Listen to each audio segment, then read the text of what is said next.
gracias por acudir una vez más a esta cita que siempre tenemos con la agenda cultural del Festival Internacional del Cante de las Minas. Arrancamos la semana con una nueva programación de esta agenda cultural y lo vamos a hacer con la presentación de una verdadera joya del arte flamenco plasmada sobre papel por alguien que no entiende la historia del arte moderno sin los quejíos, sin la furia y sin la pasión que desprende el flamenco más puro. 4 volúmenes, ni más ni menos, componen la serie de libros que el agitador flamenco José Manuel Gamboa viene a presentarnos esta tarde.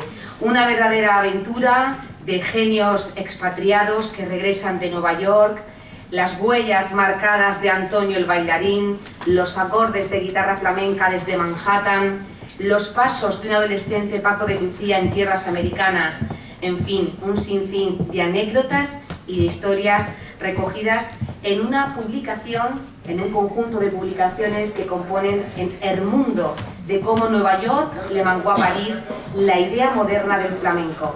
Recibamos con un fortísimo aplauso al periodista, escritor y productor musical español especializado en flamenco, José Manuel Gamboa. Fuerte el aplauso.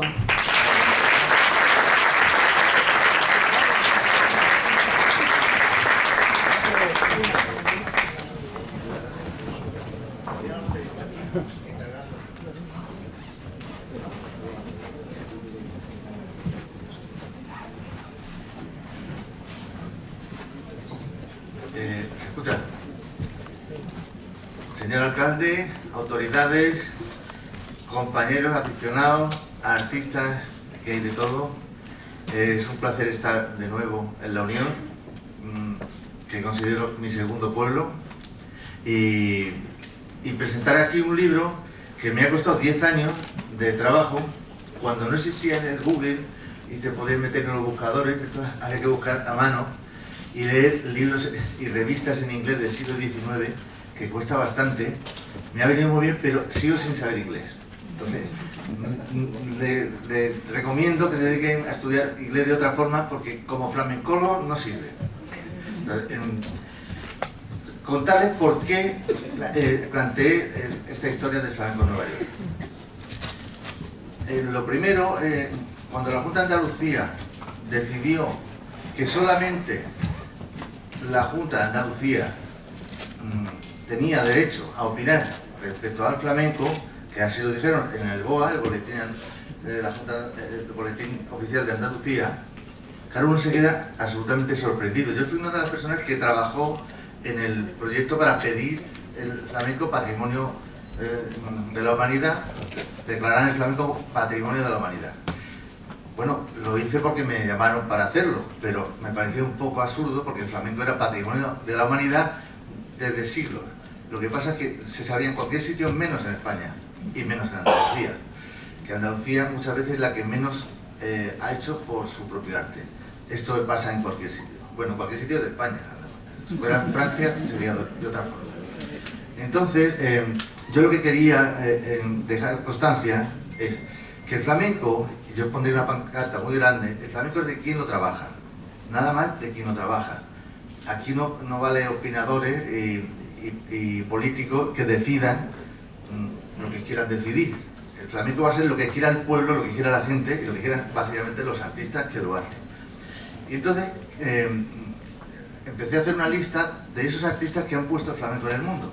Bueno, pues curiosamente la mayoría de esos artistas, pero una mayoría aplastante de artistas, no eran ni siquiera andaluces. Pero es que otra parte muy significativa no eran ni siquiera españoles. Entonces, yo lo que quiero es, con esto, reivindicar el trabajo de esas personas que han hecho un gran esfuerzo en su vida, sobre todo los artistas españoles que se han ido al extranjero y sin el calor de su gente y con el sudor de su frente han hecho que el flamenco esté en el mundo. Pues esto es lo que yo quería reivindicar. Se llama En el Mundo porque en el Mundo es el pasodoble flamenco más famoso de la historia y está compuesto para un saxofonista negro, cubano, el negro Aquilino, que ya da una idea de lo que es estar en el mundo. Entonces, si empezamos por el principio, yo recuerdo que estaba haciendo un trabajo sobre la discografía en Microsurco, de flamenco. resulta, la abandoné porque el microsurco se inventa en Nueva York. Se presenta en el año 1948. Entonces, cuando en España se empiezan a hacer discos, en Nueva York se habían hecho muchísimos, pero de muchísima más calidad que los de aquí.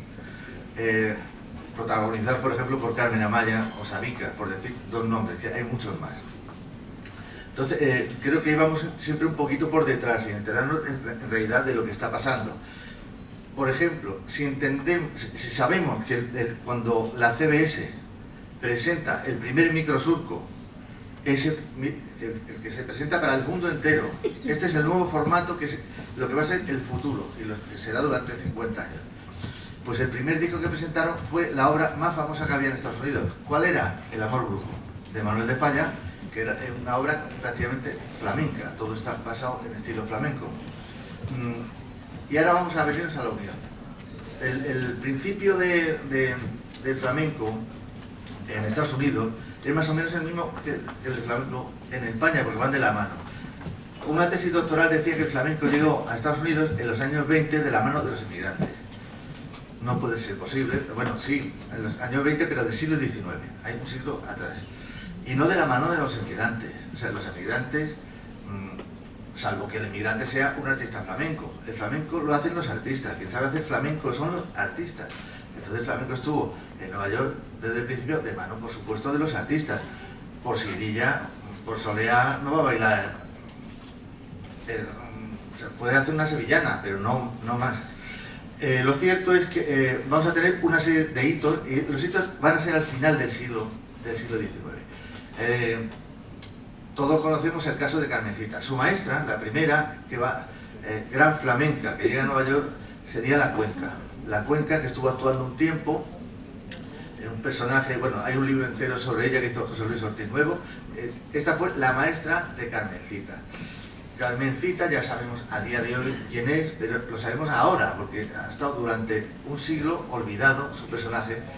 Es la cuñada de El Rojo del Alpargatero. Bueno, pues Carmencita fue en Estados Unidos la máxima figura del espectáculo durante 5 años. Del 85 al 90, creo, sí, al 90. La máxima figura del espectáculo en Estados Unidos.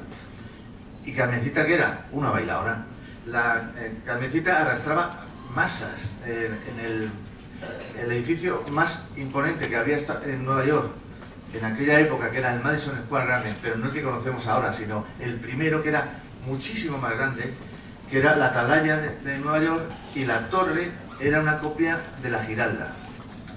Ese edificio lo tuvieron que derribar porque no había forma de conseguir artistas que llenaran aquello. Bueno, Carmencita no solo llenaba, sino que en los tumultos moría gente. Imagínense ustedes lo que es el edificio más grande de Nueva York, lleno de banderas españolas y carrozas por las calles para aplaudir a una bailadora. Cuando digo que el flamenco está en el mundo y que no hace falta que nos digan desde aquí que es patrimonio de la humanidad, lo que tenemos que abrir los ojos y mirar al mundo, que es desde fuera lo que nos han hecho patrimonio de la humanidad. Aquí nos sigue costando mucho. Bueno, Carmencita llevó allí a su cuñado, que hasta ahora que se sepa fue el primer cantador que estuvo en Nueva York, cantador con un nombre reconocido. Les digo, para terminar esta primera parte de flamenco en Nueva York, que yo le llamo los flamenconautas, porque eso es lo que iban en barco, les costaba mucho trabajo y mucho miedo. Ellos iban siempre desde París, por eso lo de por qué París, cómo esto ocurre en la historia del arte moderno y del contemporáneo. No es que vaya paralelo, es que el flamenco va con el arte moderno. Entonces, en Nueva York, para contratar a Carmencita no se venían a la Unión, no se iban a Madrid, no se iban a Barcelona, se iban a París. ¿Por qué? Porque París era la capital cultural del mundo. Y ahí es donde los negocios se hacían desde París. París-Nueva York, cuando se intentaba crear un arte contemporáneo en Nueva York que luchase, o sea, que le diese vida y cara cultural a Nueva York, que quería ser la capital cultural del mundo, pues lo que hacían, iban a París a copiar y se lo llevaban a Nueva York a los artistas, entre otros, por ejemplo, a Carmencita. Les cuento una anécdota que para mí es muy significativa. En esta primera época son las mujeres las que arrasan. Hasta el punto, el primer artista flamenco que tiene un libro dedicado a ella es Carmencita, que se le hicieron en Nueva York, aquí no, en Nueva York. Carmencita vuelve a España y le siguen una serie de artistas que todas bailaban flamenco, unas mejor, otras peor, pero lo cierto, hay una que me llama mucho la atención, que es la Tortajada, Consuelo Tortajada, Consuelo la Granaína. Esta mujer arrasó igualmente, bailó con los Sios, bueno, son personajes de verdad de leyenda. Pero para que vean ustedes, año 1892, ¿recuerdan ustedes que en el año 1892 se hundió el Maine y dijeron los tabloides americanos que nosotros habíamos hundido ese barco y con eso vino la guerra de Cuba o la guerra de España, según desde donde se mire? Bueno, pues mientras los tabloides americanos, la prensa sensacionalista amarilla decía eso, la prensa seria, por ejemplo el New York Times, decía que el gremio del espectáculo norteamericano está muy preocupado porque la Tortajada se está quedando con todo el pastel. O sea, eso es así de fuerte. La prensa seria está valorando el arte y los artistas españoles. Los demás hacen la guerra. Bueno, pues nosotros la guerra la perdimos, desde luego. Pero en el arte, no. Por ejemplo, otro detalle. Zaracchi era el primer guitarrista reconocido americano que nombran como el mejor guitarrista flamenco norteamericano. Pero claro, si le estoy hablando de los tiempos de Carmencita, o sea, los guitarristas que habían aquí eran los que estaban inventando la guitarra flamenca. Entonces, este es de la misma época que Patiño. Entonces, digo, pero este hombre, ¿cómo puede aprender flamenco? Será el abuelo de Bud Powell, uno de los creadores del bebop. Pues aprendió a tocar la guitarra, pues igual que los españoles aprendimos a cantar canciones de otros mundos cuando nos mandan a la guerra. ¿Quién va a la guerra? Los pobres. Entonces, ¿qué hacía? Pues cuando puede no matarse, pues saca la guitarrita y se pone a tocar. Este hombre fue a la guerra porque lo mandaron, y en vez de matarse lo que hicieron fue una guerra de falsetas. Y este aprendió a tocar la guitarra en la guerra de Cuba. Ojalá fueran así todas las guerras, que parece que se nos presentan muchas por delante, porque las cabezas están un poquito, no sé, a ver si se leen el libro, que como hay muchas páginas, se entretienen y nos dejan en paz. Esta sería la primera parte. La segunda parte del libro habla ya de cuando empiezan a ir ya los flamencos fetén. Yo diría, nombres importantes, evidentemente son la Argentina, absoluta figura, Vicente Escudero, Antonio de Bilbao y Faico, 4 figuras esenciales. Todos tuvieron un éxito enorme. Digamos que desde Nueva York se nombró primera figura del baile femenino a la Argentina, y primera figura masculina de la danza, estoy hablando del baile en general, no solo del flamenco, a Vicente Escudero. Ese era el nivel que tenía y tiene nuestro flamenco. Pero se enteraban fuera, aquí no.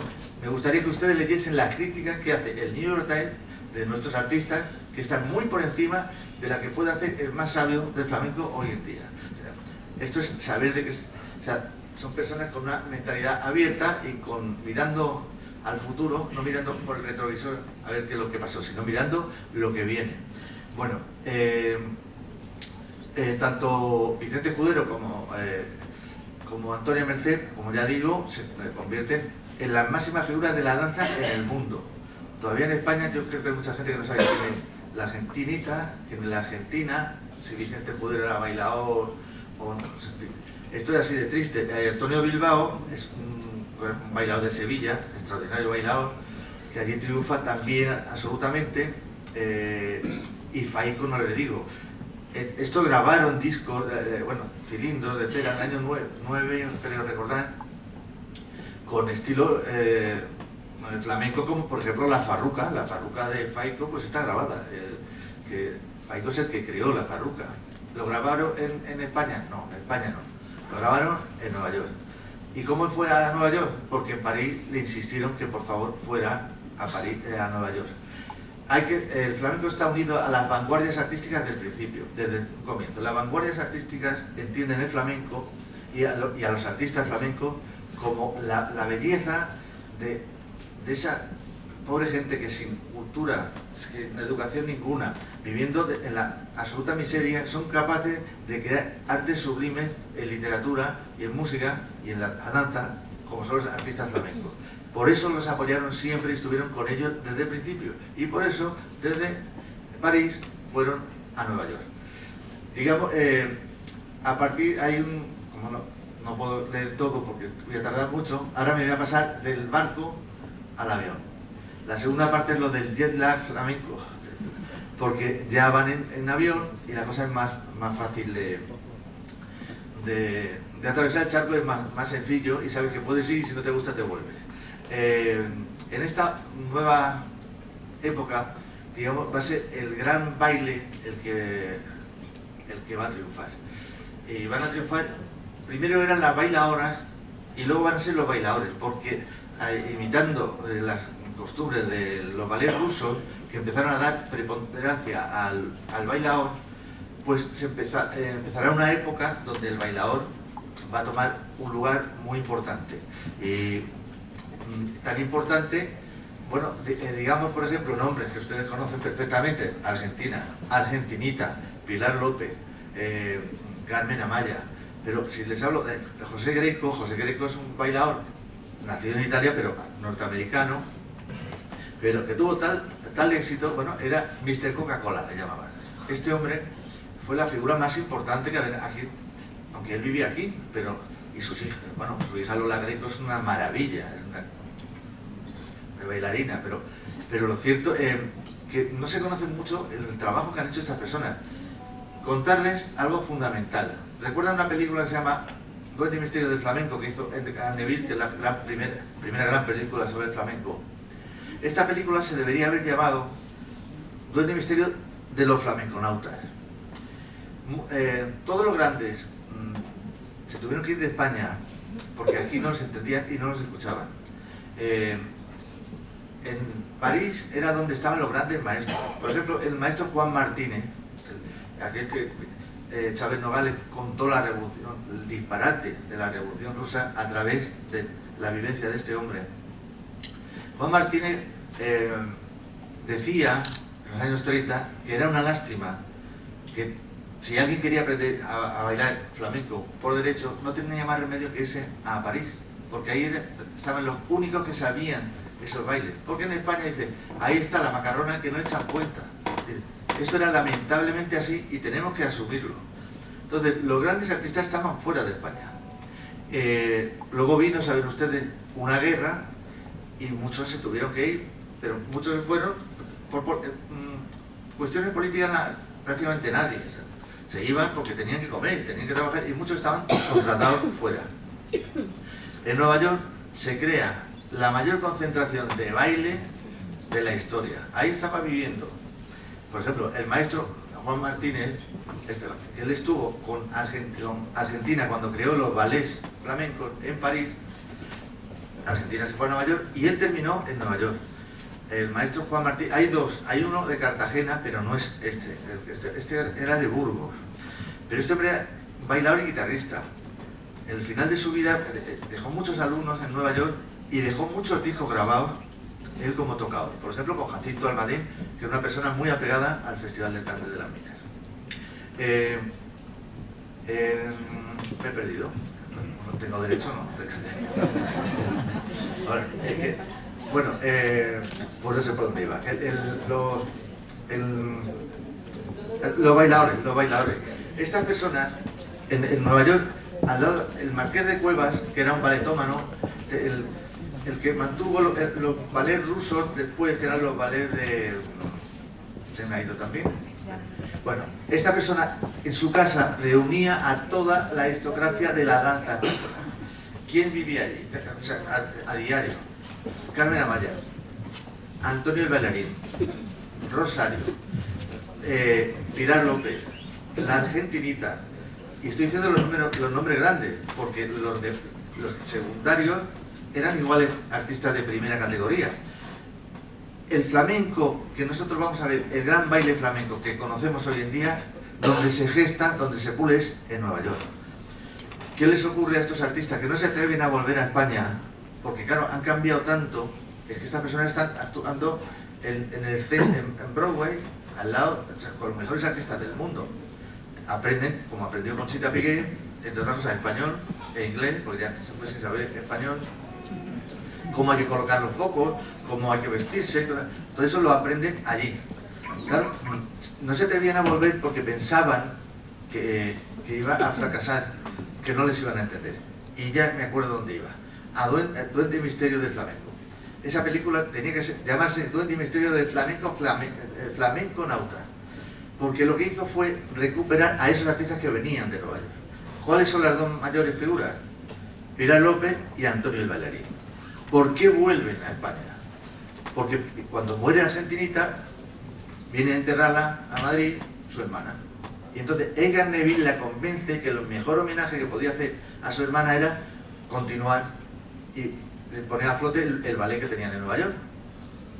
Así lo hace y bueno, se convierte en la gran maestra, o sea, la maestra de 3 generaciones de danzantes, de primera especial.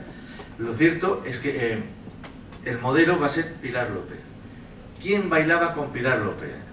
Su partener era José Greco, el americano. Y después Roberto Ximénez, mexicano, y Manolo Vargas, mexicano. Claro, cuando Antonio el Bailarín se entera que estos triunfan, dice, pues si estos triunfan, si me están invitando a mí, pues entonces puedo ir. La primera valiente que vino fue Carmen Amaya, personaje increíble. Cogió el avión, fue la primera que volvió en avión. Se presentó aquí y fueron a recibirle a multitudes a Barajas, creo que fueron hasta 4 o 5 personas. Y se fue a Barcelona y luego repartió todo lo que tenía y se murió pobre. Así es la historia. Bueno, ese ejemplo de Pilar López lo van a seguir todos.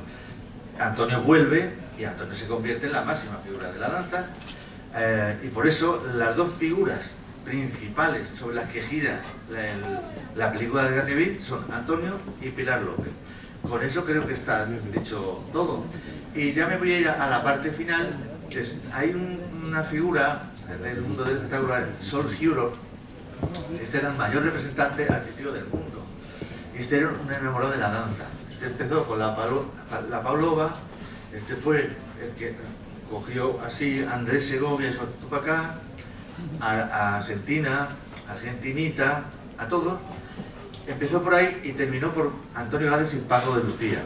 Cuando este hombre fallece, pues parece que la inteligencia se para y entonces se empieza a venir todo abajo. ¿Por qué? Porque no hay una figura que sepa mantener esto a flote. No porque los artistas no existan, los artistas claro que existen. Entonces me iría al último momento de gloria que tenemos en Nueva York, que es el año 64.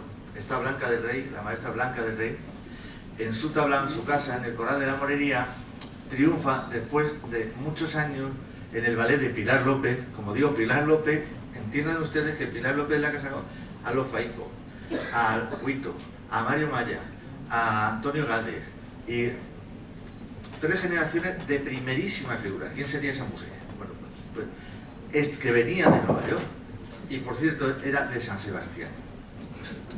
Bueno, pues el ejemplo de Pilar López va a ser crucial en toda la gente que se mira y se sigue mirando. Bueno, hoy en día se miran menos hacia Pilar López. De ahí sale Antonio Gades. Antonio Gades tardó mucho en conseguir independizarse. El Huito entró en el año 55 o 56 y en el 59 lo nombraron mejor bailarín del mundo y se independizó. Y Antonio Gades, que era el gran bailarín de la compañía, no le dieron ningún premio, unas cosas que ocurren, ¿no? Y pues le hicieron caso en Italia, le hicieron caso en Barcelona, pero en definitiva Antonio Gades no lo conocía a nadie. Y entonces cuento una anécdota, ya me voy a callar.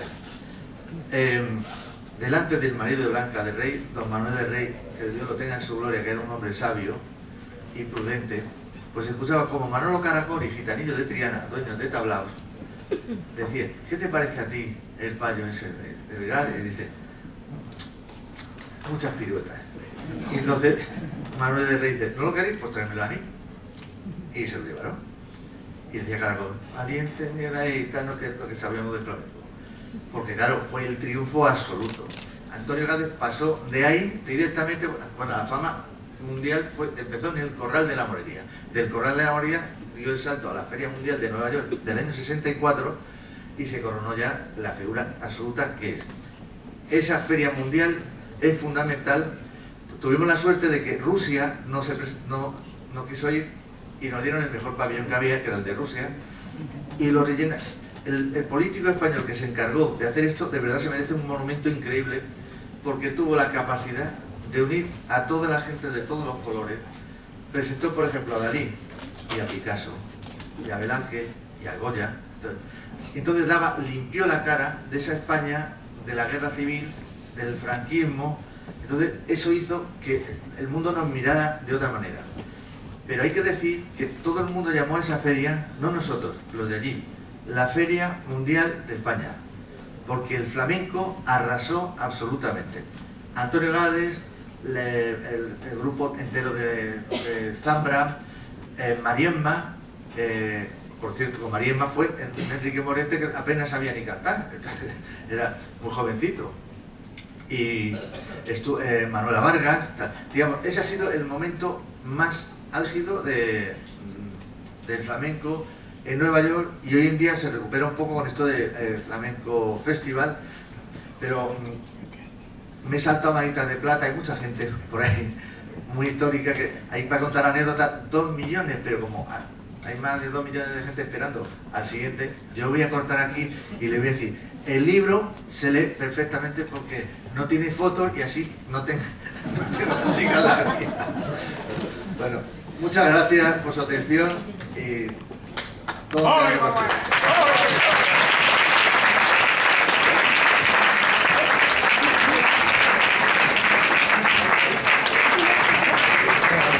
Queda demostrado una vez más que José Manuel Gamboa es un auténtico maestro en mayúsculas, y para retener tantísimas anécdotas, qué privilegiadamente hay que tener, ¿eh? Bueno, pues una vez más queremos agradecer tu colaboración en este Festival Internacional del Cante de las Minas. No va a ser yo quien te lo agradezca, sino quien mejor que la gran autoridad de este municipio, como es el alcalde de la Unión, don Pedro López Milán.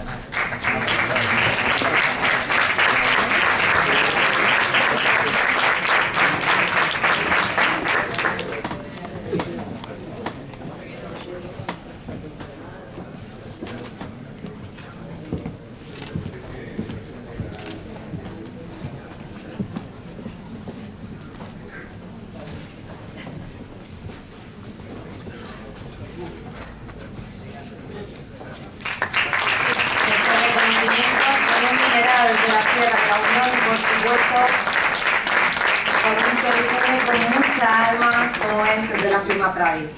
Muchísimas gracias.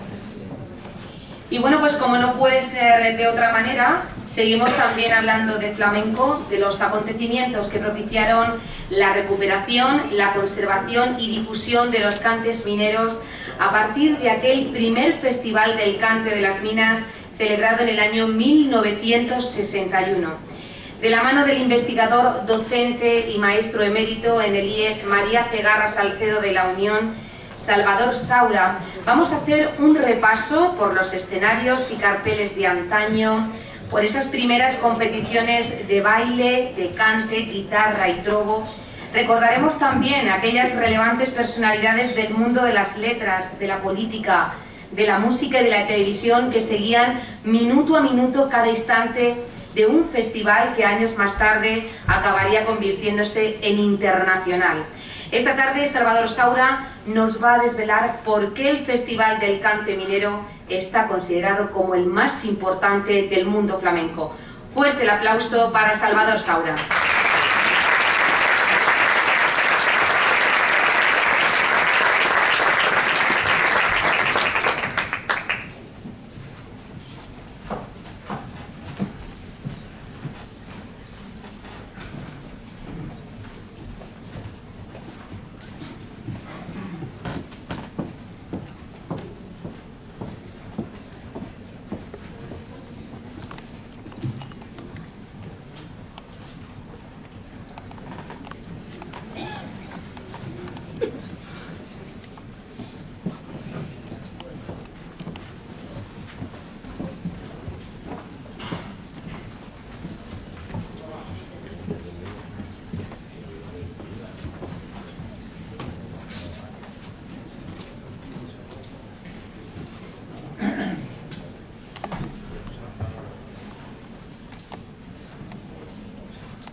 Muy buenas tardes a todos y a todas.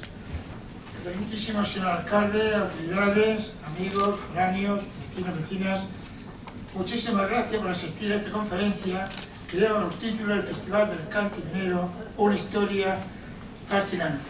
También doy las gracias a la Fundación Cante de las Minas, a Antonio Meroño Jayan y también a Mariano Guillén por permitirme exponer muchísimas de las fotografías que van a aparecer en la pantalla.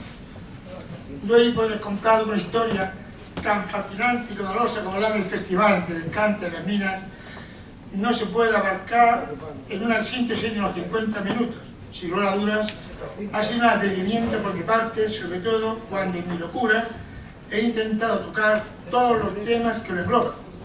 Y máximo, al colocar la historia de este certamen, no en su primera edición, sino en el año 1848, que fue cuando tuvo lugar el descubrimiento del llamado manto de los azules, y una riqueza extraordinaria con el que se inició el boom minero que atrajo de forma masiva familias de diversas partes de España, sobre todo de Andalucía, que venían a los poblados del Garbanzal, Herrería, Palmar, Roche, que eran poblados cartageneros, y entonces pues venían a trabajar. Y el número de habitantes de estos poblados se multiplicó de tal manera pues que decidieron separarse de Cartagena y formar un nuevo municipio que tomó el nombre de Villa del Garbanzal. 10 años más tarde pues se llamó La Unión. Durante esta época se fue creando un ambiente de cante que se incrustó en la profundidad de la mina, convirtiéndose las galerías en cajas de resonancia al cantar los mineros con quejíos sus tragedias, sus penas, sus protestas, incluso sus amores y esperanzas.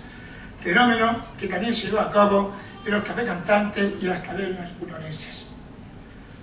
Fue durante la última década del siglo XIX, principio de la década del siglo XX, cuando se produjo el mestizaje entre los diferentes palos, dando lugar a las mineras, cartageneras, tarantas, fandangos mineros, cante de madrugada, levanticas y murcianas, que al hacer lo propios los mineros tomaron el nombre de Cante de las Minas.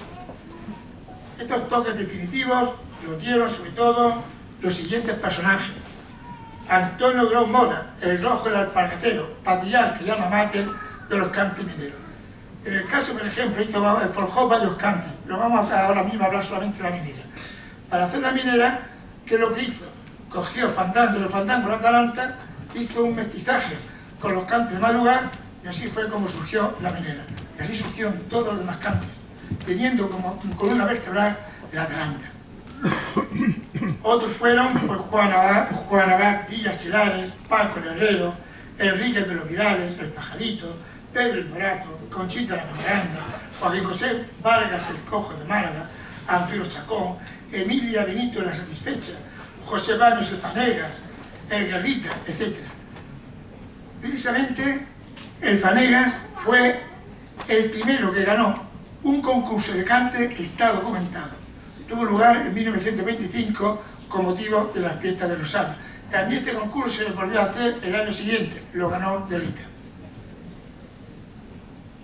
En 1914 se produce un extraordinario auge en la minoría leonesa. La causa fue que comenzó en este año, comenzó la guerra mundial. Bueno, aquí tenemos que le ha pasado al Rojo el Alpargatero y aquí tenemos el gran auge que se produce. Este auge se debe a que hay una gran demanda de materiales metálicos, sobre todo hierro para hacer acero, plomo para hacer las balas. Entonces las minas leonesas trabajaron a tope. Es más, algunas minas que estaban pues no eran rentables, habían cerrado, se volvieron a trabajar, incluso se excavaron otras. Pero claro, llegó 1919, terminó la guerra mundial. Entonces pues la demanda cayó drásticamente, cerraron muchísimas minas. Muchas quedaron abandonadas. La cosa empeoró 10 años más tarde, 1929. En este año tiene lugar el crack de la bolsa de Nueva York, que supuso pues, el desplome de las bolsas de todo el mundo. Fue la Gran Depresión, que afectó de una manera especial a la minería ononense. Cerraron cientos y cientos de minas. Solamente en 1933 cerraron 408. Miles de familias mineras se marcharon de la Unión. Algunas que tenían casas, como no había dinero para que alguien se la comprara, pues las desmantelaban. Cogían las tejas, las corañas, las ventanas, las puertas, y entonces las vendían pues a constructores de poblaciones cercanas. Poco le faltó a la Unión para convertirse en una ciudad fantasma. No hay que olvidar que la Unión, en la última década del siglo XIX y dos primeras décadas del siglo XX, la población onense fue oscilando entre 30 y 35.000 habitantes, ocupando la cuarta ciudad más poblada de la región murciana: Murcia, Cartagena, Lorca y La Unión. Y además, la tercera ciudad con mayor densidad de España, la tercera. Si dividimos 35.000 habitantes por 24 kilómetros cuadrados, el cociente sale enorme. Tras estas crisis mineras de los años 19 y 29, La Unión se quedó como una ciudad moribunda. Fue entonces cuando la mina se quedó muda, pues dejaron de oírse los cantes de los mineros que dieron vida a sus galerías. También las tabernas, que menguaron muchísimo, y los cafés cantantes, que cerraron en su totalidad. La nueva forma de explotación a través de las canteras a cielo abierto, que se inició en la década de 1950, si bien resurgió la actividad minera, convirtiéndose la sierra en una de las cuencas más importantes de toda España, ayudó al desaparecer la mayoría de las minas excavadas en pozos y en galerías, a que el cante fuera desvaneciéndose y poco a poco se fuese quedando en el olvido. Atrás habían quedado los cantes de madrugada, que los mineros entonaban camino a la mina, con su trapa al hombro y su carbonico en la mano. Dos son los acontecimientos que propiciarían un proceso de recuperación, conservación y difusión de los cantes de las minas que se ha prolongado hasta nuestros días.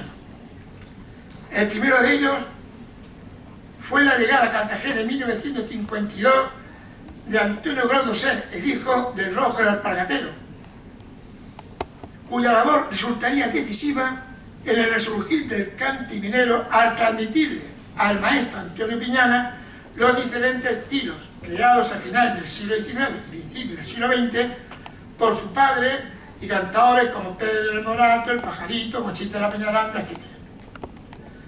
El segundo acontecimiento tuvo lugar en una noche de verano. Llegó a La Unión la compañía de Juanito Valderrama y era conocedor de los cantes mineros. No hay que olvidar que cuando se fueron tantísimas miles de personas y muchos de ellos llegaron a Andalucía, los cantes de las minas se llevaron a sus lugares. Conocía los cantes mineros y cantó pues una minera y una cartagenera. El público la rechazó. Le pedía pues, canciones pues, como Mi primera comunión, El emigrante, Defraudado, Juanito Valderrama, de ver cómo los ononenses pues no sabían apreciar y conservar y valorar sus propios cantes, pues cogió un disgusto enorme y indignado se bajó del escenario. Aquí tenemos a la derecha el hijo del Rojo Alpargatero y a la izquierda el maestro Piñana. Aquí tenemos a Juanito Valderrama. Este hecho llegó a oídos de Esteban Bernal Velasco, gran aficionado al flamenco, que fue nombrado alcalde poco después de este suceso. Entonces decidió que el 13 de octubre de 1961, pues con motivo de los festejos dedicados a la Virgen del Rosario y con la intención de que no desaparecieran aquellos cantes a través de los cuales los mineros habían expresado sus angustias, incluso sus alegrías, unos hombres como Asencio Sáenz, Pedro Pedreño y Manuel Adorno, encabezados por Esteban Bernal Velasco, hicieron posible la celebración del primer festival del cante de la mina. Este es el anuncio. Pone vieja copla de la Sierra Minera resucitada porque estaba muerta. Y aquí vienen por una base muy sencilla. Y a continuación, pues el primer cartel del Festival del Cante de las Minas. Aunque pone del 6 al 15 de octubre, eso es la duración de las fiestas. Empezaban el 6 y el 15. Solamente se celebró en la noche del 13 de octubre. Por fin el grito de Esteban Bernal, apoyado por Ascenso Sáez, Antonio Piñana y José María de Mano, que no se pierda el cante, se empezó a hacer realidad. El lugar donde se realizó el certamen fue en el Cine de Verano Cerrasta Argüelles, una guitarra asentada en un sillón floral y a ambos lados pues los signos mineros, pico, pala y carburo. El ganador fue Antonio Piñana, sin lugar a dudas uno de los mejores cantadores de los cantes mineros y al que debemos la recuperación de muchos de ellos. Nadie mejor que él para que recibiera la primera lámpara minera. El segundo festival se celebró en el Cine de Verano Jardines Medio. A partir de la tercera edición se desvinculan de las fiestas patronales y se pasan las noches de agosto que quedan empapadas de mineras, de cante y demás restos de cante minero. Fue en esta nueva ubicación donde durante 16 años se fue fraguando el festival más importante del mundo del flamenco. En este periodo conquista la lámpara minera, entre otros, los cantadores Antonio Orozco, Canalejas de Puerto Real, Antonio de Canilla, Juan Cato el Petit, Monito de Levante, Luis Pérez Cardoso, Ruiz de Córdoba, etc. Dos cantadores unenses llevaron los cantes mineros a su máximo esplendor. Eleuterio Andreu, rey de la Atalanta, minero de pura cepa. Fue uno de los últimos mineros que trabajaron en el interior de una mina. Con su voz desgarrada por el humo de los barrenos, consiguió varios premios, entre ellos la codiciada lámpara minera. Y Pencho Cros, rey de la minera, con 3 lámparas y máximo exponente de los cantes mineros. Su busto, junto a otros, reside en la entrada del Museo del Cante de las Minas. La edición 18ª, estaba hablando de 1978, se traslada a una y definitiva ubicación, el antiguo mercado público, emblemático edificio nombrado en 1975 con el monumento histórico-artístico por la Dirección General de Bellas Artes. Tras este nombramiento dejó su actividad mercantil y cierra sus puertas para su restauración. La sala, ya remozado, en 1978 para el mundo de la cultura y el arte, convirtiéndose en el Palacio del Festival o la Catedral del Cante, pues de las dos maneras se le conoce. He aquí uno de los escenarios del interior. Esta obra se nota que es de la más de Paco Conesa.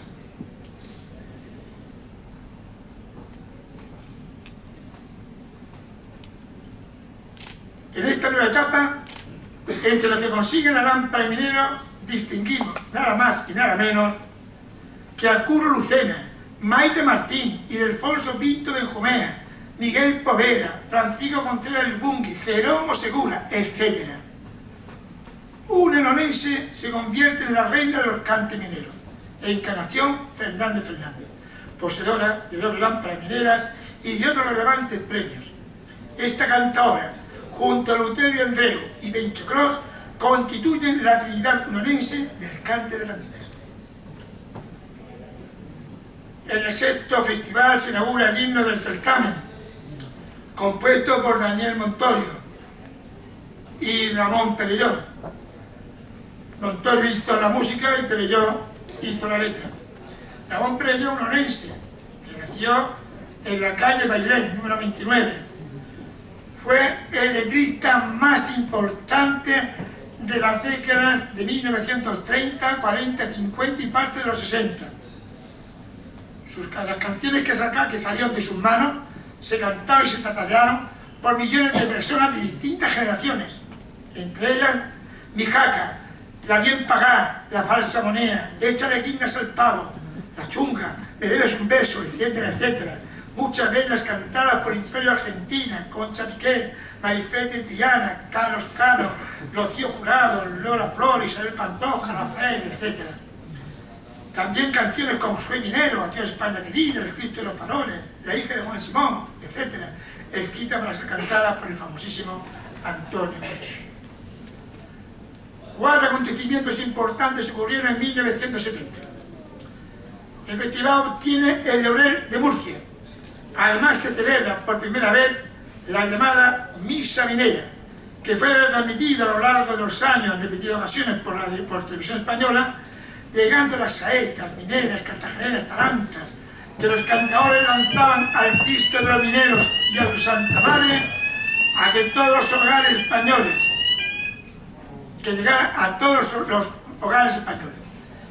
El santo por cartagenera, los quirios por minera, la plegaria de la comunión por taranta, que la voz de Lutero Andreu, Pencho Cros, Miguel Caparrós, Manuel Fernández, hizo que se estremeciera hasta el mismísimo cielo. También se produjo en este año la incorporación del certamen del trobo, que con el tiempo surge el heraldo, el juglar, el fuente de inspiración, la musa del trobo. En 1980 deja de ser un concurso y se convierte en una muestra trovera. No obstante, a través de los años, de forma intermitente, aparece como competición.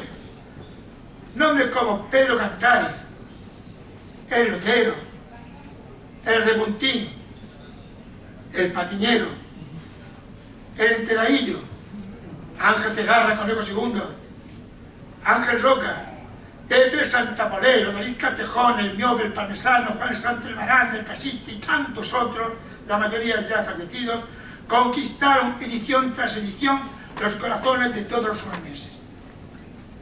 Y el cuarto y último acontecimiento, y el más inesperado, fue el cambio de alcalde. Esteban Bernal Velasco, al cesar en 1970 como alcalde, cesa también como presidente del festival, ya que ambos cargos van unidos.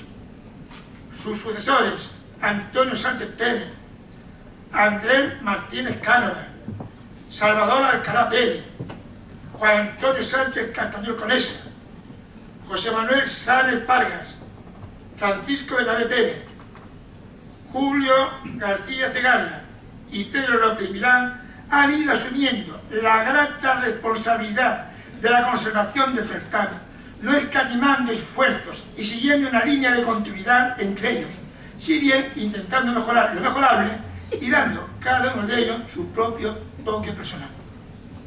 Así, a través de los años se han llevado a cabo nuevos proyectos que se han ido haciendo realidad, y entre ellos la ampliación paulatina de la jornada de 1 a 11. En 1972 tiene lugar por primera vez la proclamación de la madrina del festival. 8 años después, este evento desapareció, pues se quiso dar al festival una mayor sobriedad. En este mismo año también se eligió a la Magia Internacional del Cante de las Minas. Participaron 12 aspirantes. El acontecimiento solo se celebró en 2 ediciones. Detrás de estos eventos se encontraba, como no, Pascual García Mateos. Si bien al principio se entregaba un solo trofeo, la lámpara minera, para premiar al que mejor ejecutara el cante por minera, así como un galardón dedicado a otros cantes de Málaga, Granada, Córdoba y Huelva, a través del tiempo se fueron incorporando otros. En el 20º festival se incorpora la sección competitiva de guitarra, para lo que se crea el trofeo Bordón Minero. En 1994, en su edición 34ª, se integra la sección de baile y como premio se otorga el trofeo del plante, actualmente en sus versiones masculina y femenina. El concurso exige ejecutar un baile por taranto. Recientemente se ha creado para Blanca Rey el desplante honorífico, que se dará en esta edición. En 2009 se abre otra sección, el concurso de instrumentalista flamenco. El ganador lo recibe el trofeo denominado Filón. Aquí vemos un número de tantísimos cientos y cientos de cantores que han pasado por el festival, guitarrista, bailador, bailadora, instrumentista flamenco. Y aquí los ganadores con sus trofeos del año pasado. En la foto aparece María José Carrasco, lámpara minera, Agustín Carbonell El Bola, Bordón Minero, Andrés Barrio Filón, Hugo López y Mónica Iglesias, Desplante y sus versiones masculinas y femeninas. Creo que Blanca Ares tuvo que ver mucho con esto.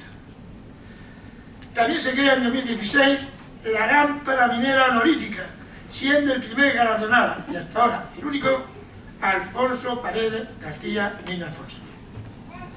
A lo largo de la historia del certamen se dieron de forma puntual otros premios que apenas permanecieron en el tiempo, entre ellos el premio Rosario Conde, creado en 1965 por su esposo Camilo José Cela, para cantores locales. En la fotografía aparece el matrimonio. En 1972 el premio Oliver, donado por Carmen Conde, que aparece en la pantalla. En 1976 la Asociación Infantil Juvenil Canti Trovo, fundada para crear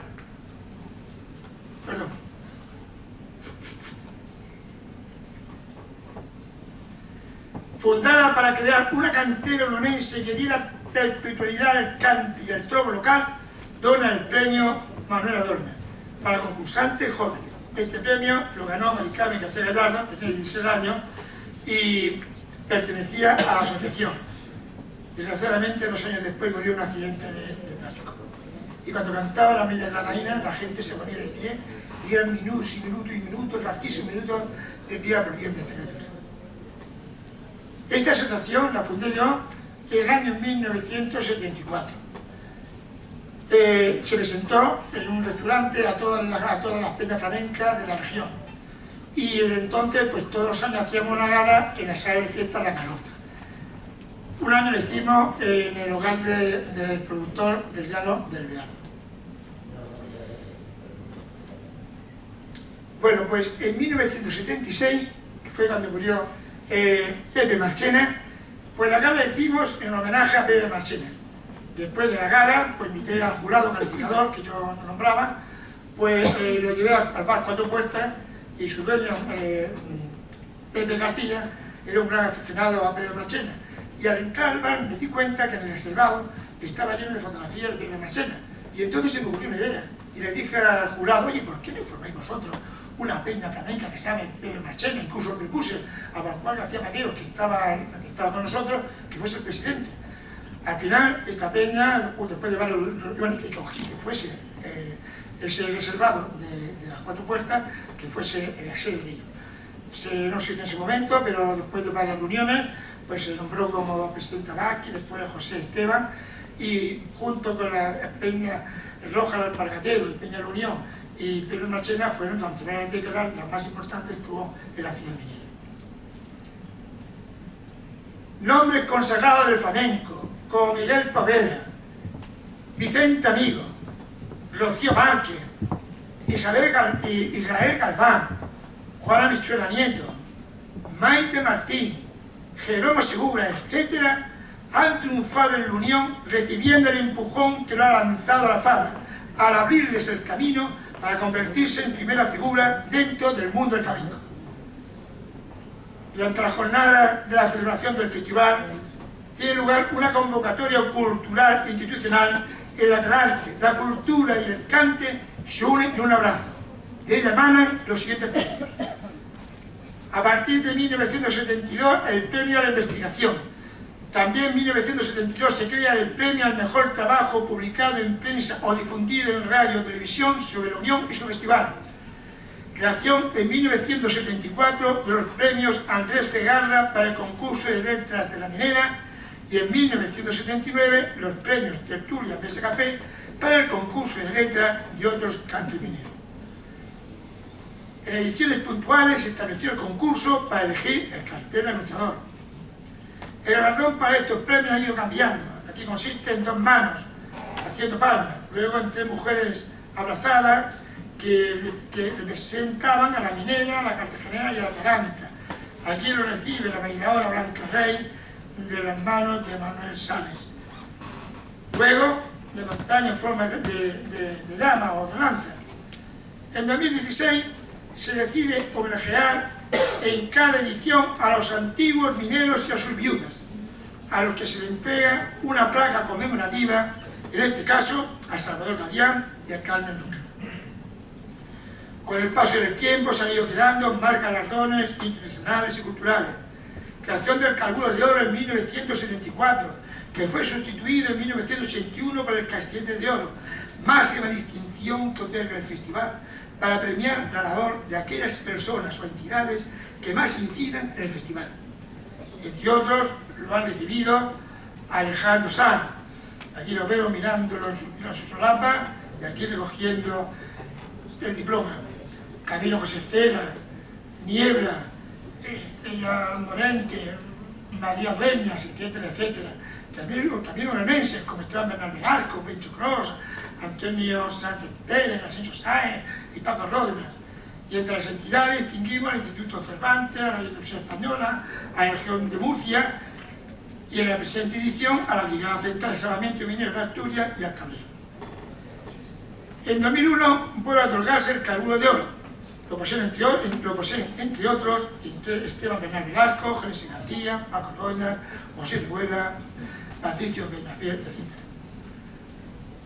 Durante algunos años del nuevo siglo, el festival se dedicó a un personaje que hubiera resaltado en el mundo del flamenco o que hubiese incidido de forma favorable sobre el certamen. El trofeo consistía, poseedor de Paco Ródenas, poseedor del Carburo de Oro. El trofeo consistía en un carburo de mano. Una de las agraciadas fue Cristina Hoyos. La entrega solía efectuarse en la sala de actos múltiplos del Museo Minero. En 2007 se crean los premios culturales Pencho Cros, a la difusión musical, al periodismo, al mecenazgo y al audiovisual. Este trofeo es una unión entre lo que es un castillete y una guitarra. El castillete representa el cante de la mina, la guitarra a los toques mineros. No obstante,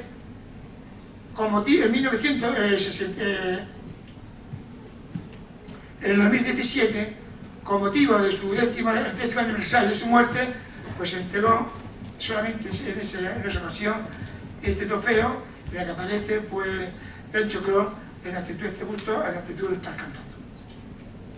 En el Pencho Cros se engloban los antiguos premios de la convocatoria cultural, investigación, difusión, etc. También surgen otros. Catedral del Cante fue creado en 2009 para premiar a los países que apoyan al flamenco. El ganador consiste en una placa donde aparece el antiguo mercado público. Aquí el embajador alemán lo recoge en 2016. Se ha dado a China, a México, estirándose a Argentina. Premio Trovero Marín, instituido en 2009, también este año, para aquellas personas o entidades que han destacado en el mundo del toro. En este primer año lo recibieron a título póstumo el Patiñero y Pascual García Mateo. En el 2010, Ángel Cegarra Conejo II, el más grande de los toreros que ha tenido la Unión. Aquí recogió el trofeo y cuando fue a dar las gracias, al coger el micrófono, pues hubo un infarto de miocardio, se lo llevaron a Cartagena y 2 días después murió. Con su muerte el mundo del toro ha perdido al trovero, uno de los toreros más entrañables, queridos y fantásticos que ha tenido el toro. Más tarde la placa en la que aparecía la ciudad de la Unión y su sierra se convierte en trofeo y hay el alcalde Pedro López Milán entregándolo a Federico García Marín, presidente de la Asociación Cultural Mesa Café, donde se encuadra la Escuela del Toro. En el Festival Minero también se incluyen desde 1971 las galas flamencas, en las que han participado y participan la creminata del mundo del flamenco, entre ellos cantadores de la talla de Camarón de la Isla, Enrique Morente, El Cabrero, La Paquera de Jerez, Carmen Linares y un sinfín como Manuel Mairena, Lola Flores, Marifé de Triana, José Merced, Ella Levante, Niña Pastori, Dieguito Estigala, Vitín, Arcángel, bueno. Guitarristas como Paco de Lucía, Manolo Sanlúcar, Tomatito, La Michuela, Cepero, Vicente Amigo, José Luis Postigo, etc. En el baile, Sara Varas, Manuela Carrasco, Antonio Canales, Faruquito y tantos otros como Remedios, Ayana Maya, Cristina Hoyo, Blanca Rey, Rafael Amargo, también el Ballet Nacional en diferentes ocasiones y con los mejores y mejores directores, como es el caso de María Ávila. Todo un lujo, bueno, ¿qué lujo? Un lujazo. La afluencia de público proveniente de distintos puntos de España a las galas es tan grande que es muy frecuente ver en la taquilla el cartel de no hay entrada. Se crea en la plaza Joaquín Costa la Avenida del Flamenco, donde aparecen los nombres de artistas más importantes que han dejado huella en la ciudad minera. También hay un libro, el libro de oro del festival, en el que firman los personajes emblemáticos del mundo del flamenco o personas relevantes que han incidido en la difusión del mismo. En la pantalla aparece firmando Jesús Quintero.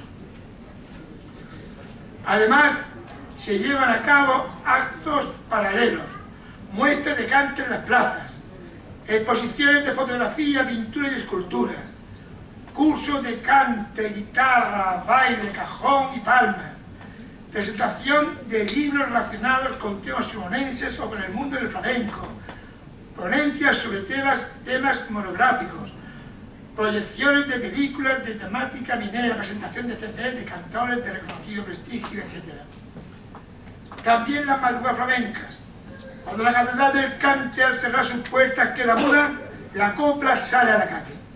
Al finalizar cada jornada, ya de madrugada, se celebran en distintos puntos de la ciudad, jardines, pares, las llamadas madrugadas flamencas, donde la minera, la cartagenera, la taranta y el resto de cantes mineros se unen con el canto del gallo y juntos alumbran el amanecer del nuevo día. Con motivo del festival nos han visitado relevantes personalidades del mundo de las letras, Camilo José Cela, Premio Nobel de Literatura, Arturo Pérez Reverte, Carmen Conte, Salvador Jiménez, etcétera, etcétera. De los medios de comunicación, Tico Medina, Luis del Olmo, Luis María Ansón, etcétera. De la política, Juan de Dios Ramírez Heredia, Enrique Tino Galván, también ministros, entre ellos Antonio Valdés Roldán, Javier Moscoso, Federico Tillo Figueroa, Ángeles González Inde. De la escena, María Luisa San José, Victoria Vera, Paco Raval, Carmen de la Maza, Maripaz Contar. De la televisión, Maricruz Soriano, Teresa Raval, Carlos Herrera. De la música, y no digo etcétera, etcétera, etcétera, etcétera, porque estoy diciendo etcétera, etcétera, etcétera toda la noche. De la música, Daniel Montorio, Manuel Díaz Cano, Narciso Yepes. Del mundo del toro, José María Manzanares, Juan Antonio Luis Partaco, Enrique Ponce. De la gastronomía, como es el caso, entre otros, de Ferraz Díaz.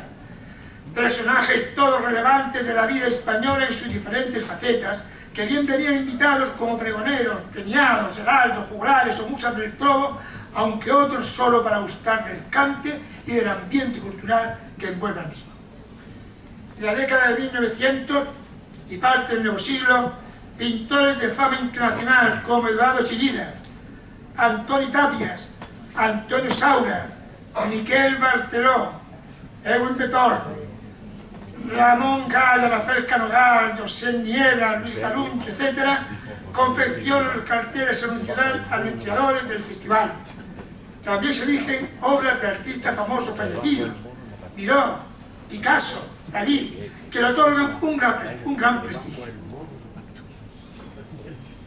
No obstante, los realizados por Asensio Sáez son los que más se adueñaron de los corazones de los simonenses.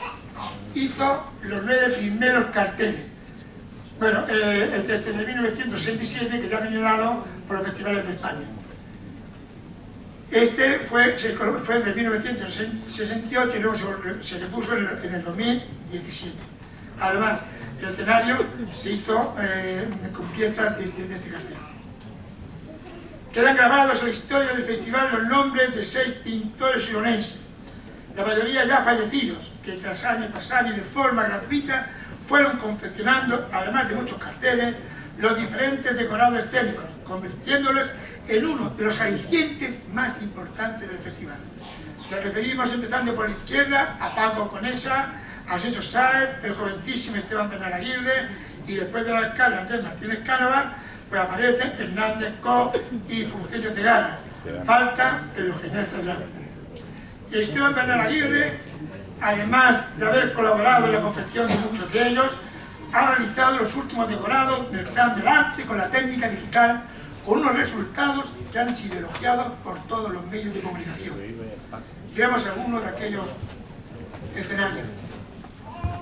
Este jardín de Mary, este diseño total de Asensio Sáenz, el anterior también.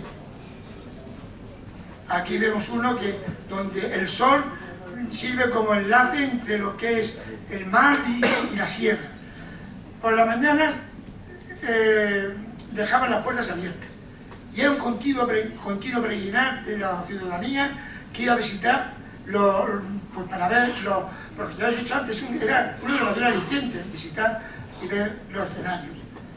Allá dentro del mercado público aparecen estos, este otro, este de Esteban Bernal Aguirre, también de Esteban Bernal Aguirre. También quedan grabados los nombres de otros, de aquellos primeros guitarristas encargados de acompañar con su toque el cantar de los cantadores. Mariano Fernández se fue a vivir a Palma de Mallorca. Antonio Fernández, pues posiblemente no es grande de los guitarristas que han tenido en toda su historia. Es el patriarca de la familia Fernández, por cuyas venas corren los toques y los cantes mineros. Bueno, nada más y nada menos que su hija Encarnación Fernández, uno de los pilares de los cantes mineros. Y Rosendo, su hijo, y su nieto Antonio, ganaron los portones mineros y son actualmente los guitarristas oficiales del festival, aparte de su hijo Antonio y Pedro, que también son grandes cantadores. Y aquí tenemos a Antonio Piñara con su padre, que es uno de los mejores guitarristas de la región de Murcia, y ha dado conciertos por España y por el extranjero.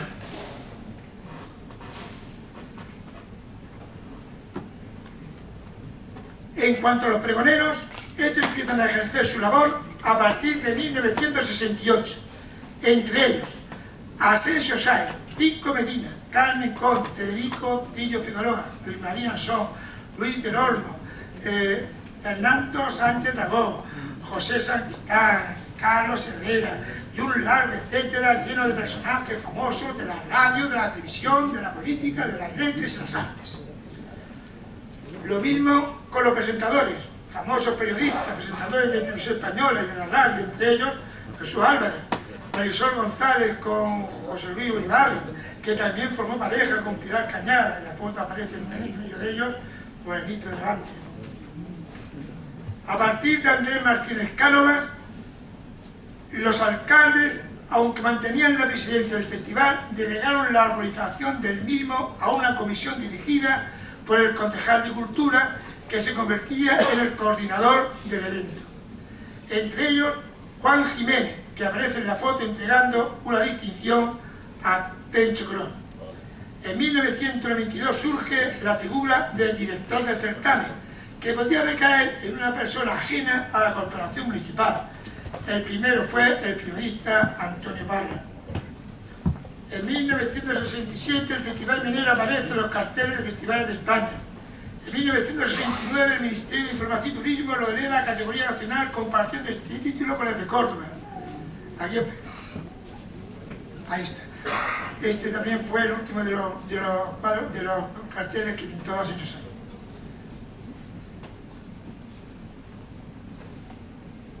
El certamen del cante de las minas recibe en 1975 la medalla de oro del Festival Internacional del Folclore en el Mediterráneo, y ese mismo año, al amparo del festival, se celebra en la Unión el Congreso Nacional de Festivales y Concursos Flamencos, siendo alcalde Antonio Sánchez Pérez. En 1984 sería declarado de interés turístico nacional. La comunidad autónoma le hace entrega en 1996 del máximo galardón que ésta puede otorgar, la medalla de oro de la región de Murcia. Un año después recibe el Premio Nacional de Críticos de Arte Flamenco. En el Congreso de Festivales celebrado en Japón en 1998, los representantes unionenses llegaron a acuerdos con los organizadores japoneses para que se difundan en aquel país los certámenes de los cantes mineros. En 1999 el festival fue invitado por el prestigioso certamen de guitarra Belvoir Hall en Londres. En 2000, un óleo de Asensio Sáenz, en el que aparece la Catedral del Cante por el antiguo mercado público, sede del Festival Nacional del Cante de la Mina de la Unión Murcia, óleo de Asensio Sáenz. pues aparece en los billetes de la Lotería Nacional. Se abren puertas selectivas en distintos puntos de España: Madrid, Barcelona, Sevilla, Huelva, Ávila, etc. Incluso en el extranjero, Portugal, Francia. Se presenta en París, Toulouse, Burdeos, Londres, Roma, Múnich, Nueva York, Nápoles, Atenas, Varsovia, El Cairo, Manila, Japón, la India, etcétera, etcétera. Precisamente el que se presentó en Roma, que fue en 1997, en la comisión fue recibida por el Papa Juan Pablo II. El festival se internacionaliza. Precisamente aparece como internacional en el cartel de Joan Miró en el 2001. Fue entonces cuando se emiten sellos de correo dedicados al Festival Internacional del Cante de las Minas. En 2006 el certamen es declarado de interés turístico internacional. La japonesa Yoko Komosumara, pregonera del 52º festival, y la actuación de su pueblo flamenco lo certifican. En 2009 se crea la Fundación Cante de las Minas, que en virtud de un acuerdo entre el Ministerio de Cultura del Gobierno de España, Consejería de Cultura y Turismo de la Región de Murcia y el Ayuntamiento de la Unión, se hace cargo del Festival Internacional del Cante de las Minas. Queda como presidente honorario el presidente de la comunidad y como presidente ejecutivo el alcalde de la Unión. Con la intención de conservar, estudiar, divulgar, de acercar a los oriundos, a los foráneos y a las nuevas generaciones los cantes mineros, se ha establecido en 2009 en el interior de la mina Aruba Vicenta un tablao flamenco donde puntualmente se realizan eventos relacionados con el cante y el baile. Y en uno de los bajos del ayuntamiento, el Museo del Cante de las Minas, que se inauguró en 2010. La entrada al museo está presidida por los bustos de Esteban Bernal Velasco, Pencho Cros y Antonio Fernández Fernández. Precisamente en este año, en el que se celebra las bodas de oro, se convierte en el certamen flamenco decano en número de ediciones del mundo. El cartel lo confecciona nada más, nada menos que Martín Chirino. Se nombra al rey don Juan Carlos presidente de honor del evento y se le concede la medalla de oro del festival. Además, este certamen recibe, atentos, que esto es importante, este certamen recibe el Premio Cultural de la Asociación de Corresponsales de Prensa Extranjeros en España, compuesta por 200 medios de comunicación de los 5 continentes con corresponsalía en España. El galardón distingue al festival como el evento cultural español de mayor difusión internacional en ese año. El premio lo recibió el alcalde Francisco Bernabé de manos de la vicepresidenta del Gobierno de España, María Teresa Fernández de la Vega. En este mismo año, los cantes mineros y los de Levante fueron declarados bien de interés cultural de carácter inmaterial. Además, todo el flamenco fue declarado por la UNESCO Patrimonio Cultural Inmaterial de la Humanidad. Fue en 2011 cuando el festival recibe el premio a la difusión de la música por la Academia de la Música. En 2014 se llega a un acuerdo con las autoridades culturales de India, por lo que se crea una sede permanente del festival en la ciudad de Jodhpur. Fue en 2015 cuando el certamen recibe la medalla de oro al mérito en Bellas Artes. En estos últimos años se crean nuevos galardones. El rojo en el alpargatero en 2015, para asociaciones peñas que incidan en el mundo del cante. En la pantalla, una representante de la Asociación Flamenca de Sagunto recibe el premio. En el 57º Festival 2017 se otorga por primera vez el galardón Ascenso Sai. Se ha creado para reconocer la labor de asociaciones, organismos, entidades que fomenten expresiones culturales ligadas al flamenco. Aquí recibe Paco Paredes el nombre de la Asociación El Malacate. Tras 30 años sin celebrarse un curso de trovos, en el 2018 se establece el primer certamen del trovo Pascual García Mateo, para lo que se crea el galardón Ángel Cegara, diseñado por Esteban Bernal Aguirre. Bueno, Esteban Bernal Aguirre ha diseñado la mayoría de los trofeos, incluso la textura luminosa que hay a la entrada de la Avenida del Flamenco también hizo él. Durante la jornada del certamen, las principales cadenas televisivas, casi desde su inicio, hacen un resumen diario del evento, desde la antigua cadena regional de Icana, pasando por la segunda cadena de radiodifusión española hasta la siguiente región de Murcia, ha ido transmitiendo íntegramente y en directo la final de los concursos. Nadie podía imaginarse, cuando nació en la terraza Arguelles, que la historia del festival llegase a ser tan fascinante, que pudiera alcanzar cotas tan altas y ser la ventana por donde la ciudad se asoma a los 5 continentes, convirtiéndose en lo que es hoy, el orgullo del pueblo urense. Y ya con esto termino. Desde aquí quiero hacer un homenaje a 2 personas vinculadas con el festival. Me refiero a Asensio Sáez y Paco Rodríguez, que le unía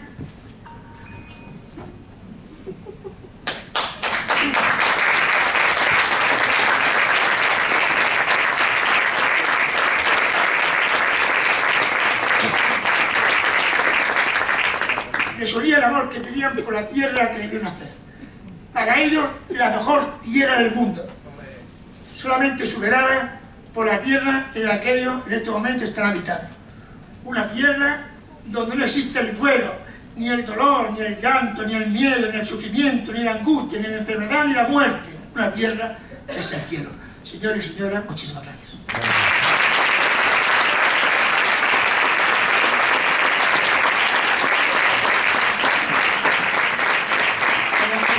Un repaso entrañable que creo que Salvador Saura, con este magnífico viaje fascinante, lo que ha hecho ha sido regalar a todos los uñorenses y a todos los que aman el Festival Internacional del Cante de las Minas, pues esa historia que queda recogida en imágenes, pero también en infinitas anécdotas. Muchísimas gracias, Salvador Saura. Vamos a pedir que suba hasta aquí nuevamente al alcalde de la Unión, don Pedro López Milán, para agradecer su colaboración, siempre dispuesta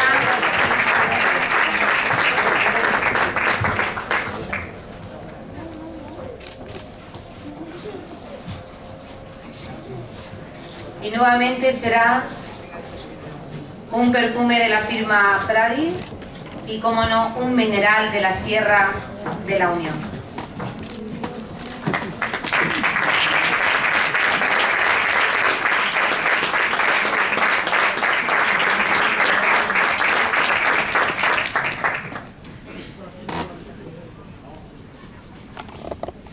Bueno, pues llegado este momento vamos a recuperar el recuerdo de nuestro entrañable Pencho Cros, hijo predilecto de la Unión y el único cantaor que ha conseguido 3 veces la lámpara minera, porque simplemente esa figura, y digo simplemente por no decir grandiosamente, va a servir para premiar a la firma de perfumes Pradi por su estrecha colaboración con el Festival Internacional del Cante de las Minas.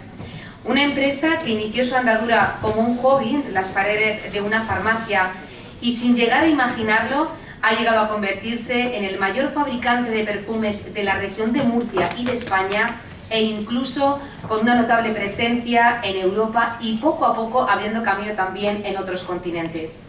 Ha sido precisamente la magia y la propia pasión que envuelve al Cante de las Minas la que ha hecho que esas fragancias tengan un estilo propio, una esencia propia, para hablar de flamenco, de furia, de quejíos, de raza, de sentimiento y también de fuerza.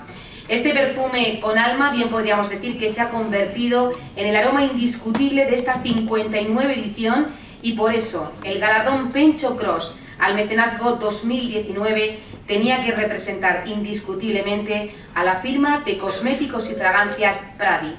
El alcalde de la Unión, Pedro López Milán, hará entrega de ese galardón y será el gerente de la empresa Pradi, Juan Cremades, quien recoja dicho reconocimiento. Fuerte el aplauso.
No se lo da que tiene.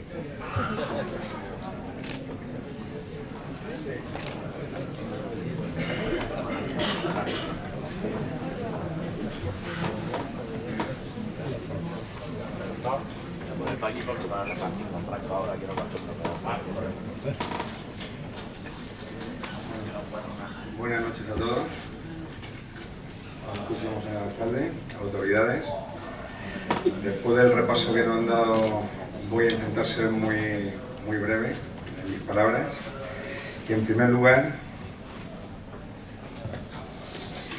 quisiera mostrar el agradecimiento al señor alcalde don Pedro Sánchez, don Pedro López Milán y a su equipo por el buen trato que siempre recibimos por su parte y el ambiente tan distendido que crean con su cercanía y su compañerismo. Para nosotros, sentirnos cómodos en un proyecto es el factor más importante para lograr el éxito. De igual modo, agradecer a la Fundación y Organización que hayan vuelto a confiar en Laboratorios Pradi para poner la nota aromática a un evento cultural del prestigio del festival más internacional del flamenco. Nos complace poder participar y formar parte un año más de este proyecto que reúne a un elenco tan importante de artistas emergentes y consagrados, de enorme talento en una disciplina de tanta riqueza cultural. Este año, además, nos hemos encontrado con la grata sorpresa de ser los afortunados en recibir el galardón Pencho Cross, algo que nos llena de ilusión y orgullo y además de suponer un gran honor. Como cada año, nuestros laboratorios han desarrollado la fragancia que ambientará la Catedral del Cante durante los días del festival. En esta ocasión recibimos una petición muy especial, que era la de recrear un olor tan emblemático para la Unión como es el Galán de Noche, que perfumaba el cine de verano Meri, antes mencionado. Hemos aceptado el reto con ilusión, trabajando en ello con cariño y muchas ganas, y estamos muy satisfechos con el resultado. Esperamos estar cumpliendo con las expectativas. De la misma manera, en cada edición hemos creado un perfume especial para el festival. Este año, y debido al éxito del año anterior, hemos decidido repetir con las fragancias Compás y Alma, creados para tocar el corazón flamenco de cada uno de los asistentes al festival y con la que pretendemos acercar nuevamente el mundo de los aromas al universo flamenco. Y para concluir, quiero desear a todo el equipo de la Fundación que se esfuerza cada año en la coordinación y organización del festival con la complejidad que un evento de estas características conlleva, que todo salga perfecto y sus esfuerzos se vean recompensados y traducidos en el mismo éxito que iban cosechando durante casi 59 años consecutivos. Buenas noches y muchas gracias.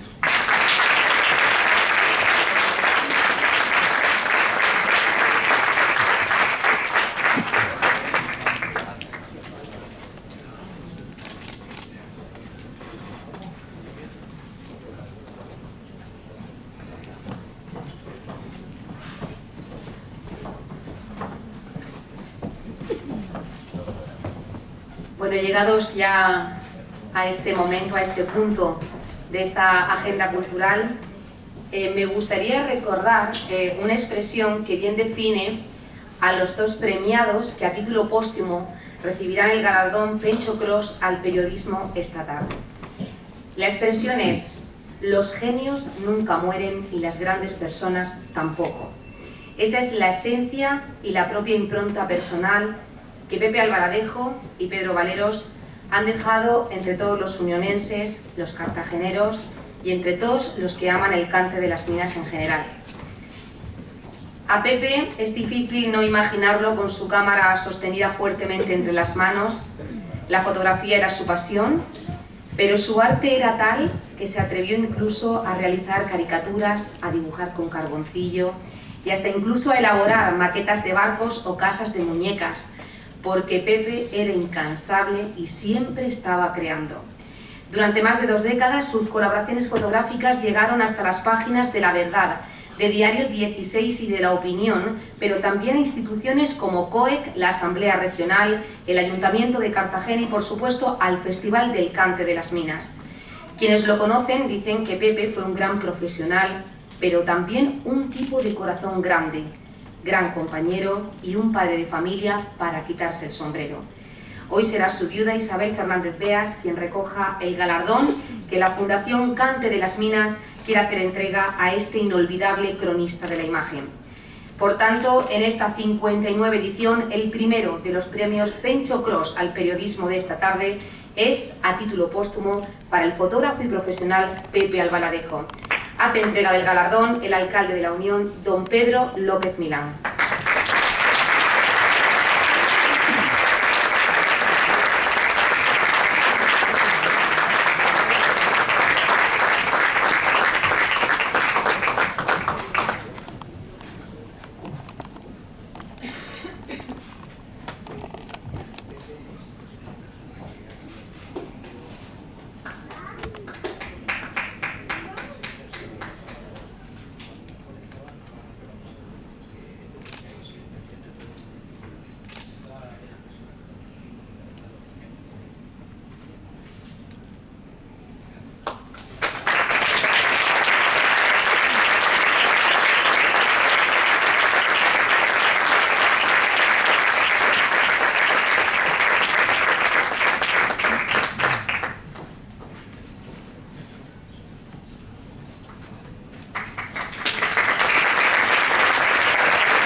Buenas noches a todos.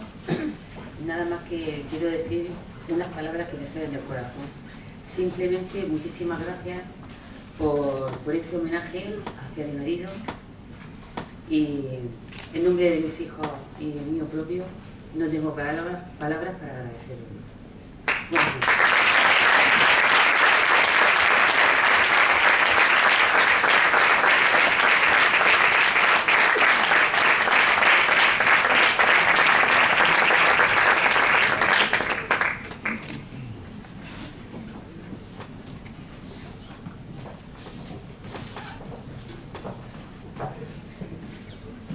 Bueno, y qué decir de otro de los grandes de la imagen gráfica, corresponsal del periódico El País, fotógrafo de la opinión, de periódicos digitales y revistas del Grupo 21 y profesional también de la imagen para distintas agencias de noticias nacionales.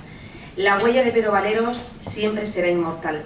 Y no lo digo yo, sino lo dicen todos cuantos han sabido valorar su trabajo dentro de la profesión. Esos mismos compañeros son los que todavía hoy recuerdan su reportaje gráfico sobre el emblemático café cartagenero del Asiático, que fue publicado en la guía Repsol, y, cómo no, la ovación que recibió por parte de los vecinos de la barriada Virgen de la Caridad dentro de la parroquia San Leandro, cuando acudió con su cámara a captar las imágenes de un concierto. Y es que Pedro, me consta que se hacía mucho de querer.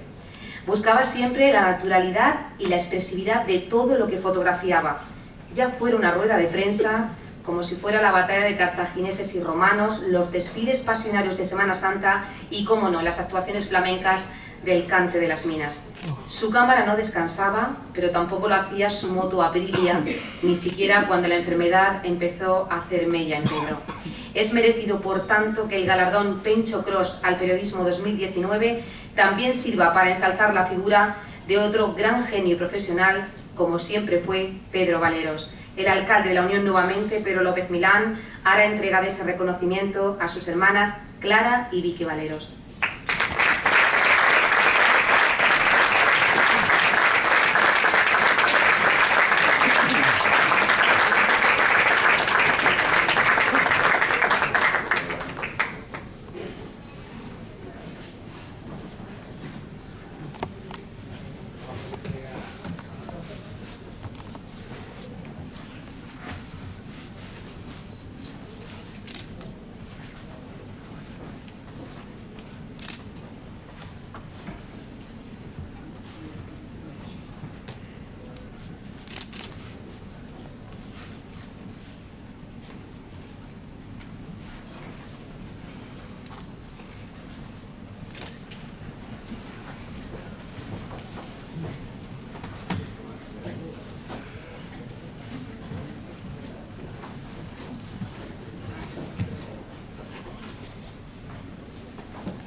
pues queremos agradecer el detalle por parte del excelentísimo Ayuntamiento de La Unión, su alcalde Pedro López y la Fundación del Cante de las Minas, pues este pequeño homenaje a mi hermano, que de verdad todos los que lo conocieron saben que de todos los eventos que él cubría de fiestas de la región, pues el Cante de las Minas, hasta su último verano, pues quiso venir porque era uno de sus preferidos. Muchas gracias.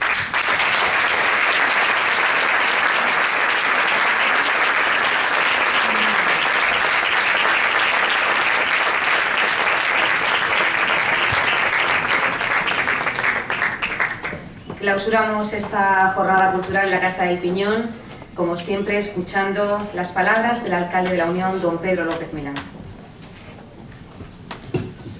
Muy buenas tardes. La verdad que hoy es una tarde especial y sobre todo emotiva. En primer lugar, saludar a los miembros de la Corporación Municipal, a todos los galardonados, a todas las personas que hoy nos acompañáis en esta tarde. Hemos tenido primero una conferencia de ese agitador flamenco que es José Manuel Gamboa. Yo creo que hay pocas personas en el mundo del flamenco que puedan tener tanto conocimiento sobre él. Es un hombre que se ha preocupado de estudiar, es un hombre que siempre ha estado en todos esos movimientos culturales, siempre ha estado en esa movida del flamenco, en cualquier lugar.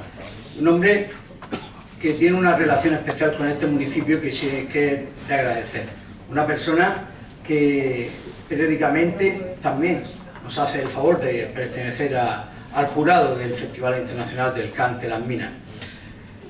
Y cómo no, después hemos tenido una conferencia una breve conferencia de una persona que es conocimiento puro, una persona que ya en estas tablas ha tenido la oportunidad y los uniones hemos tenido el lujo de que nos presentara 3 trabajos importantísimos, 3 trabajos sobre la historia del municipio.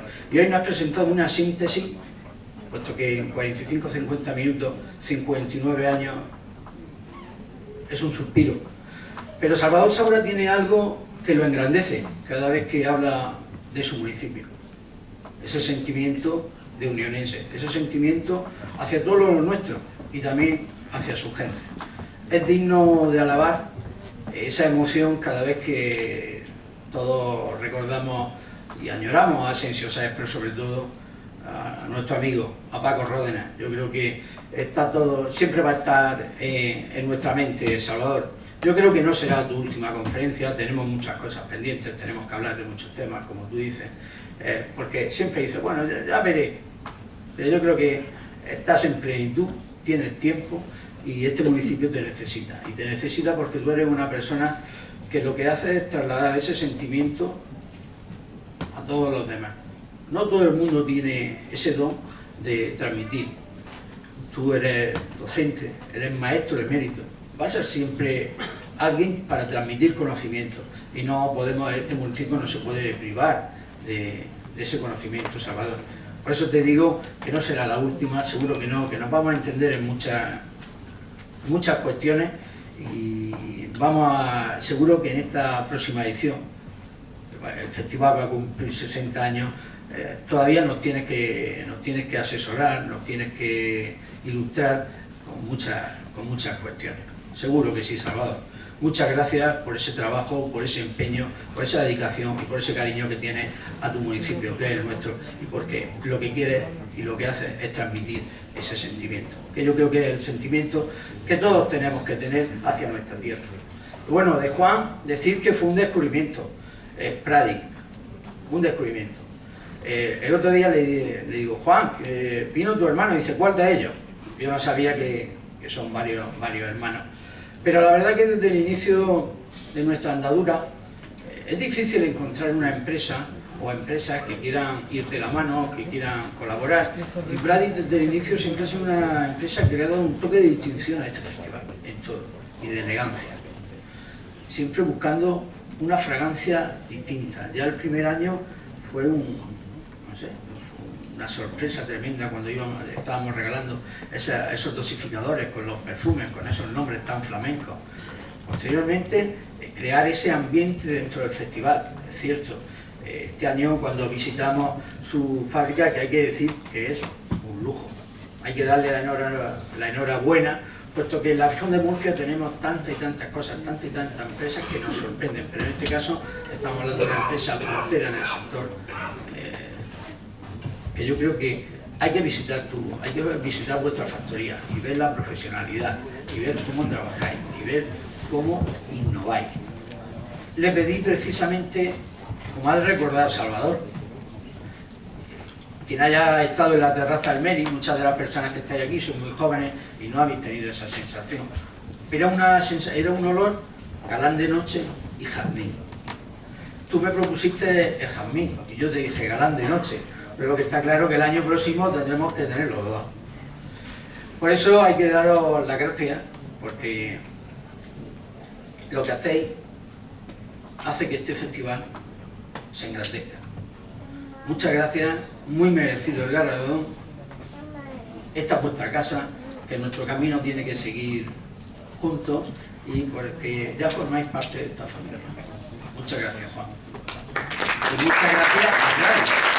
Yo personal esto en Juan, pero la familia es mucho más.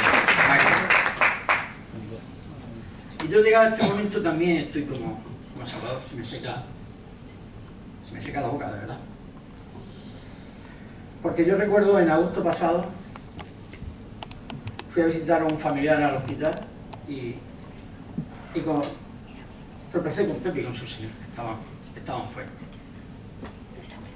Nadie pensaba que una semana después no estaría con nosotros. Nos despedimos allí, estuvimos hablando del festival. Estaba súper contento porque en el Ayuntamiento de Cartagena lo habían hecho funcionario, que iba a ser la primera vez en toda su vida que iba a tener vacaciones. 15 días después ya no está. Si hablamos de Pedro, pues después de ese golpe, pues lo han dicho sus hermanas. No, me lo tropiezo aquí. Lo recuerdo dicharachero, una sonrisa, unas gafas con un marco blanco. Y Pedro, tengo cáncer, pero no pasa nada. Esos dos espíritus yo creo que forman parte de la historia del municipio de La Unión, de la historia del festival, porque son tantas y tantas las noches que lo hemos visto con su cámara, que lo hemos visto trabajando, que lo hemos visto Pepe siempre con el cigarro, Pedro con su cámara para arriba, para abajo, formando parte del municipio, formando parte del festival. Por eso este homenaje es más que merecido a los dos. Que vengáis, su señora, que vengáis, sus hermanas a recogerlo, a nosotros nos orgullece, porque ellos no van. Yo siempre digo que cuando se recuerda a una persona, siempre va a persistir en el tiempo, siempre va a estar en el recuerdo. Y ellos ya son parte, son historia del festival. Por eso digo que es una jornada emotiva, que a mí más que las lágrimas, a mí se me reseca la boca, que casi no puedo hablar, porque son muchos sentimientos, porque son muchas jornadas con uno y con otro, inclusive antes de ser alcalde. No estamos hablando de una relación de 4 o 5 años, estamos hablando de una relación pues, seguramente de más de 20. Y eso es muy difícil, que en un suspiro se te vayan dos amigos y se te vaya una historia de este municipio. Estoy seguro que en vuestras casas hay un archivo gráfico importantísimo sobre este festival, sobre la Unión, sobre la vida de tantas y tantas personas y de tantas, como hemos visto en la conferencia de Salvador, artistas, políticos, escritores, personas de todos los ámbitos, y están plasmadas en esos archivos. Yo me gustaría y os pediría que los guardarais, que los conservarais, porque vais a conservar la historia del festival y la historia de la Unión. Muchas gracias a todos por estar esta tarde aquí, en esta tarde tan emotiva, que hemos terminado de una manera melancólica, pero que yo creo que hay que homenajear a estas dos personas, a estos dos grandes trabajadores de la fotografía, porque eran dos personas inigualables, dos personas que va a ser muy difícil cubrir su ausencia, pero que en espíritu lo sigo viendo en la puerta de la Catedral del Cante de las Minas, esperando la mejor fotografía de cada una de las personas que allí están. Muchas gracias.